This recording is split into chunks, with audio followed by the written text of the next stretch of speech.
সাহাবী ভাইরা কেউ কিছু বলেছে? হযরতে আলী বললেন না। আপনার চেহারায় পানি কেন? কথা বলতে বলতে ও ফাতেমা, তুমি কি আমার চোখের পানি মুছাতে পারবে? যতই চেষ্টা আমি করি আপনার চোখের পানি মুছিয়ে দিব।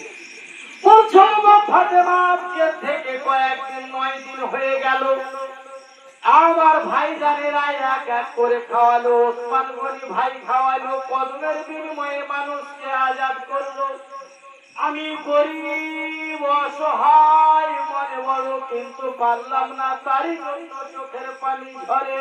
আমার ফাতেমা বলে চোখের পানি ঝরাতে হবে না, একবার হাসেন হাসেন হাসেন। হে মুসলমান, যান তাড়াতাড়ি আব্বা হুজুরকে আগামী কালকে আমার বাড়িতে দাওয়াত মিলাদ হবে, আর সব সাহাবী খাবে। হযরত আলী দৌড়াতে দৌড়াতে গিয়ে রাসূলের পাককে দাওয়াত দিলেন, মিলাদ হবে, কালকে সবাই মিলে আমার বাড়িতে খাবে।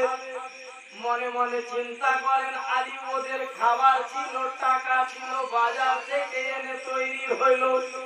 আমার বাড়িতে 3 দিন ধরে উনুন জ্বলে না। 2টি ছেলে তারা খিদায় ছটফট করে, খাবার দিতে পারি না। কেমন করে আমি খানা খাওয়াবো, কেমন করে খাবার দিব? ফাতেমা বলে, স্বামী গো, চিন্তা করবেন না, ঘাবড়াবেন না, ব্যস্ত হবেন না। আব্বাকে দাওয়াত দিয়েছেন, আব্বা হুজুরের সঙ্গে বা মসজিদে নববী থেকে আসবেন। কত কদমে আব্বা আমার বাড়ি আসবে, সেই কদমগুলা গুনবে। আব্বার সাহাবীরা আসবে, সবাইকে খেতে বসার আগে ওই দস্তরখানা বিছিয়ে দিবেন, পাতা দিতে শুরু করবেন, আর দরজায় হাঁকাবে, ও আলী মুশকিলে কুসা খাবার নিয়ে যান।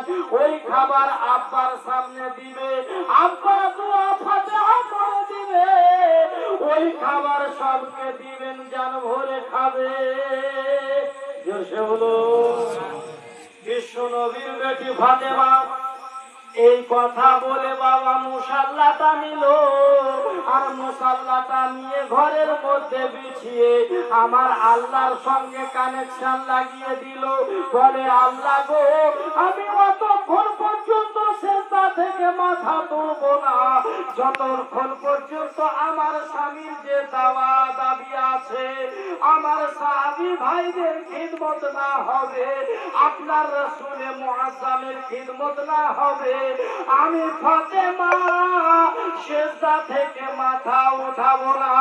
আল্লাহ বলে, ও ফারিস্তা, যাও যাও, জান্নাতের খানচাতে খাবার ভরো, আর আমার ফাতেমার বাড়িতে আলী আলী বলে চিৎকার করো, আর খাবার বলে নিয়ে যাও। ও মুসলমান, এরা সব খাবার খাওয়ালো টাকা দিয়ে, আর বিশ্ব নবীর বেটি খাবার খাওয়ালো নামাজের লম্বা সেজদা দিয়ে।